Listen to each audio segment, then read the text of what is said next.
Miles Morales is no ordinary Spider-Man. The Spider-Man from the Earth 1610 dimension has gained an immense following ever since the amazingly animated film Spider-Man Into the Spider-Verse won countless awards and even got an Oscar for Best Animated Film in 2019. Hey there. His popularity keeps growing each day, and he got his own video game for PlayStation and will feature in a sequel of the award-winning film. This character, who brings much-needed diversity to the superhero genre, is also popular for how unique and different he is from the original Spider-Man, Peter Parker. In today's Spidey video, I'll list 10 OP abilities that make Miles Morales one amazing Spider-Man. Needless to say, Miles Morales is one of the coolest recent Spider-Men. Keep sticking, man. While he has some of the same powers Peter has, there's tons of things that sets him apart from his arachnoid counterpart. One of those is the ability to turn invisible. Miles can literally vanish from his enemy's sight by using his spider-camouflage ability. While he does not disappear per se, the surface of his whole body or costume mimics the look of its surroundings, making him somewhat translucent or something close to it. The first time this happened is when he ran from an argument with his father and uncle and realized his skin's appearance was blending with the building next to him. One time, he used this neat trick to escape from the police and S.H.I.E.L.D., who were trying to unmask him and reveal his identity. By using spider camouflage, Miles can sneak by his opponents, or even easily infiltrate a villain's lair, like when he helped Spider-Gwen, who got attacked by Dr. Octopus.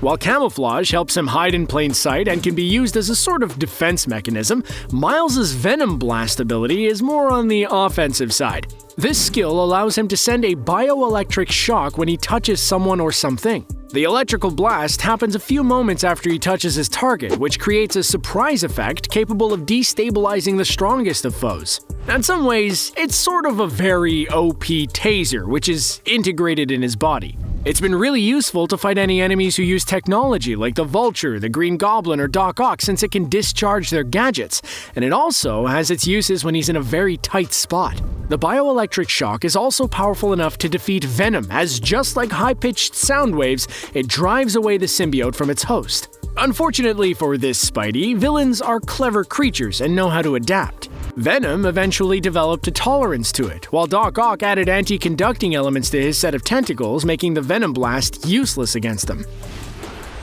Next on today's list, we have the Energy Burst ability. This one is similar to the Venom Blast, but in this case, Miles targets his electrical powers in a less precise way. While the Venom Blast is useful in one-on-one battles, the Energy Blast allows him to push away or defeat multiple enemies at the same time. This skill acts like a true defense mechanism and is somewhat similar to how She-Hulk's Gamma Shockwave works when she's in a state of heightened emotion. This power is mostly used as a last resort when Miles is under quite a lot of stress and is just about to be defeated by his opponents. The more pressure on him, the more energy comes out of this kid. It might be a good way to keep enemies at bay, but it has a few flaws that could render him vulnerable if the burst is not strong enough to defeat the ones surrounding him. First, this is not a power he can master or control, it just literally happens when it's needed, which means it won't always be triggered since he doesn't know how to activate it. And second, the unpredictable ability takes a toll on him as it drains him of all of his energy, making him pretty much useless for the rest of the fight. Thank goodness his spider gang's got his back.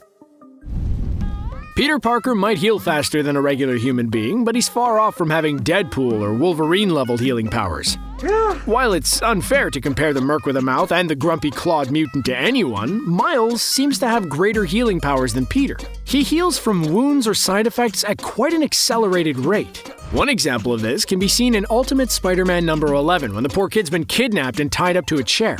He might have been drugged, but it seems the effects rapidly disappeared as he breaks the ropes restraining him without any effort and the chair at the same time. But that's not all. In the same comic book, he's able to endure a few thousand volts of electricity without being much affected by it. Now, that might be due to his regenerative healing powers, but is it possible that he could also be electric shock proof? I mean, you can't beat an electric-type Pokemon with another electric-type Pokemon. It's basic math. Alright, Immortality. Now, we're not sure if this one's quite accurate, since the only info we have about Miles Morales being immortal came from the unreliable mouth of Norman Osborn, aka the Green Goblin. So, take this one with a grain of salt. But in the comic book Ultimate Comics #3, after Norman Osborn killed the original Spider-Man Peter Parker, Miles finds out that the Green Goblin has been brought back to life and is about to go on a rampage against Peter's family. Osborn, who has the Oz formula inside of him, tells Miles after getting a good pummeling that the formula rendered him immortal, which means that Miles might also be. Why is that? Well, in Miles' universe, the spider that bit him and turned him into Spider-Man was infused with the Oz formula. While Osborn might have been losing his mind, taking all the credit for creating Spider-Man, he also hints that he could be able to help Miles unlock the full extent of his powers. Taking that into account, Miles could eventually become one OP character. The Venom Punch is directly linked to his Venom Blast ability. In a move that kind of resembles Iron Fist's signature technique, the originally named Iron Fist Punch, Miles focuses and channels all of his bioelectricity into one of his fists. As this fist is infused with a glowing electrical charge, it increases his strength at quite a higher level, making his punches hard to defend against. And using a similar technique, he can also channel his powers outward and create a burst of electrostatic energy towards his enemies. This has a similar effect to the Venom Blast, but with a much broader and longer range as it stuns Miles' enemies from a distance. By combining all of his Venom-type powers, Miles can achieve amazing combos where he can combine close combat techniques with long-range ones with a little acrobatics between each move. Alright, so far I've talked about a few of Spider-Man's bioelectrical abilities, which are all a result of his Bio-Electrokinesis powers. Miles' main source of power comes from what we call bioelectricity or Bio-Electrokinesis, which is the generation of electricity by any living organism. Besides Marvel, a few Marvel characters have been known to use bioelectricity during battle. Spider-Woman, for instance, possesses an incredible amount of bioelectricity running through her body, which allows her to shoot powerful Venom blasts. Other characters like Namor, the Marvel equivalent of DC's Aquaman, can discharge electrical energy just like an electric eel. The Wasp uses her own bioelectricity with the help of Pym's technology to generate bioelectric blasts. And of course, we have the X-Man Storm, who can literally summon lightning from the sky. I'm not sure if that one counts, but I'm gonna count it anyway. Just like any good spider person, Miles uses web shooters to sling around the city of New York. But through the use of bioelectrokinesis, he can create bioelectric threads directly from the palm of his hands. With this, he can do pretty much the same things he can with his web shooters, although it costs him an amount of energy every time he does it. Just by using his superpowers, he can swing from place to place or use the energy threads as he would with spiderwebs during a fight. On top of that, if he grabs an enemy with one of those bad boys, he can send an electric shock throughout the web and damage his opponent's nervous system, rendering them shocked and useless. I wonder if there's a way that Miles could, create a giant spiderweb made out of this energy thread and use his Mega Venom Blast, a more powerful version of the original skill, and create one giant thunder bomb. While it's true that every spider person has what we call a spider sense, Miles Morales's seems to be of a different kind. Being at a whole other level than Peter Parker's spider sense, the Spidey from Earth 1610 can sense danger from miles away, compared to Peter, who can only sense it when it's really close. While the tingling sensation that Peter feels allows him to evade objects thrown his way, Miles can prepare more adequately to the incoming danger since he's given way more time ahead of the threat's arrival. Miles' spider sense is interestingly not only limited to real-life events, and somehow manifests inside of his dreams. In the comic book Ultimate Comics Spider-Man #3, he has a nightmare where Electro attacks him. When he wakes up, he learns that Peter Parker has been killed. Just like a lot of his powers, it seems that Miles is only beginning to understand how his spider sense works. With premonition-like abilities, his spider sense seems to enter a form of telepathy, and if he trains that muscle, who knows what catastrophes he could prevent. I think it's time he pays a visit to Professor X.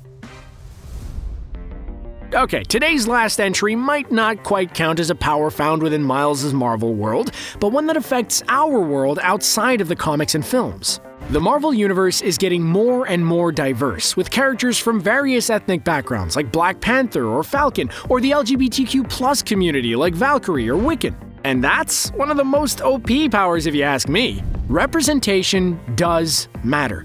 Taking such a popular character like Spider-Man and not only adapting him as a young Afro-Latino Peter Parker, but giving him his own identity and story put a spotlight on the importance and the power of representation in popular media. As we have seen in this video, Miles Morales' Spider-Man is his own character with his own set of OP abilities, and I can't wait to learn more about him. With all the Spider people making their way to Spider-Man No Way Home, something tells me Miles Morales could possibly have a cameo in the film, which might announce his very own film series later on in the MCU. Now, I think I speak for everyone when I say we're all ready for a live-action electric Spidey.